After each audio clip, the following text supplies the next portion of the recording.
আসসালামু আলাইকুম, the learning ভগে আপনাদের স্বাগতম। শিক্ষা শুধু বই মুখস্থ করার জিনিস না, শিক্ষা হলো জীবন গঠনের একটি হাতিয়ার। দেখুন, বাংলাদেশের শিক্ষা ব্যবস্থা পরিবর্তন হয়েছে বেশ কয়েকবারই। বাংলাদেশে বহু আলোচিত শিক্ষাক্রম পরিবর্তন হতে যাচ্ছে 2027 সালে। এখন আজকের ভিডিওতে আমরা জানবো 2027 সালে পরিমার্জিত শিক্ষাক্রমে কি কি থাকছে, কোন কোন দেশের শিক্ষাক্রমের আদলে এটি সাজানো হচ্ছে এবং এর পক্ষে এবং বিপক্ষে যুক্তিগুলো কি হতে পারে, ভালো কি হতে পারে এবং খারাপ কি হতে পারে। চলুন একটু আলোচনা করে দেখা যায়। দেখুন, 2023 সালে নতুন করে শিক্ষাক্রম পরিবর্তন হওয়ার পরে নানা রকম অনেক বিতর্কিত আলোচনা দেখা যায় এবং 2025 সালে সেটা স্থগিত হয়ে 2012 সালের পুরানো কাঠামো শিক্ষাক্রম আবারও ফিরে আসে। তবে শিক্ষা মন্ত্রণালয় ঘোষণা দেন যে 2027 সালে নতুন করে আবার শিক্ষাক্রম নতুনভাবে ঢেলে সাজানো হবে এবং পরিমার্জিত শিক্ষাক্রম চালু করা হবে। দেখুন, এবারে শিক্ষাক্রম হবে আরো আন্তর্জাতিক মানের। সেটা অবশ্যই বোঝাই যাচ্ছে যে আধুনিক এআই যুগে কতটা শিক্ষাক্রম পরিবর্তন করা দরকার এবং আমাদের দেশে কতটুকু চালু আছে।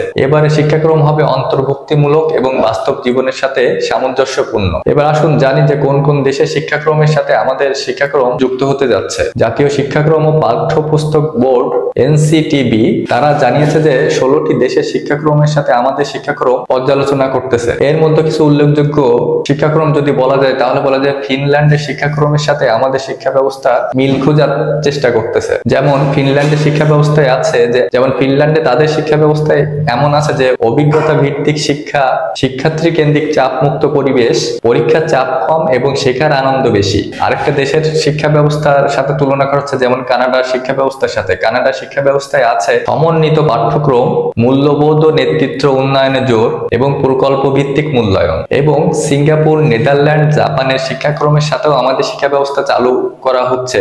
তাদের শিক্ষাক্রমে রয়েছে শিক্ষার্থীদের নিজস্ব গতিতে শিক্ষাক্রম শেখার সুবিধা, কারিকুলাম, প্রযুক্তি এবং মানসিক স্বাস্থ্য কল্যাণের গুরুত্ব, শৃঙ্খলা, সম্মান ও দায়বদ্ধতা এবং সমাজ কেন্দ্রিক কার্যক্রমভুক্ত একটি শিক্ষাক্রম ব্যবস্থা। গণিত এবং বিজ্ঞানের বিশ্বসেরা র্যাঙ্কিং তো থাকছেই এইসব শিক্ষাক্রমে। দেখুন, নতুন যে শিক্ষাক্রম সেখানে আমাদের সুফল কি হতে পারে সেগুলো নিয়ে চলুন একটু আলোচনা করা যাক। যেমন দক্ষতা।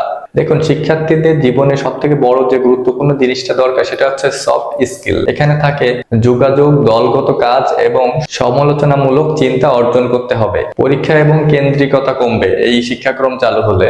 যেমন শেখাকে চাপ মুক্ত এবং আনন্দদায়ক করা হবে, যাতে করে মানসিক স্বাস্থ্যের জন্য এটা খুবই ভালো হবে।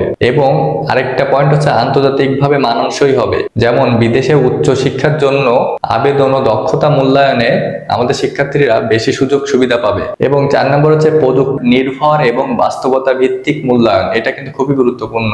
বাস্তবতা ভিত্তিক পাঠদান, এগুলোতে দরকার ডিজিটাল ক্লাসরুম, অনলাইন ভিত্তিক রিসোর্স এবং হ্যান্ডস অন প্রজেক্ট অন্তর্ভুক্ত করা। এই সুফলগুলো যদি আমাদের শিক্ষাক্রমে আসে তাহলে অবশ্যই আমাদের শিক্ষার্থীরা অনেক অনেক দূর এগিয়ে যাবে এবং তারা মানসিকভাবে এবং তারা বিজ্ঞান ভিত্তিক শিক্ষাক্রম পাঠদানে সফল হবে। এবার আসুন এই শিক্ষাক্রমের কুফলগুলো কি জেনে নেই। দেখুন, একটা শিক্ষাক্রমে যেমন সুবিধাও আছে তেমন তার কুফলও আছে। কুফলগুলো হচ্ছে শিক্ষকদের প্রস্তুতির অভাব। এটা কিন্তু খুবই গুরুত্বপূর্ণ একটা কুফল।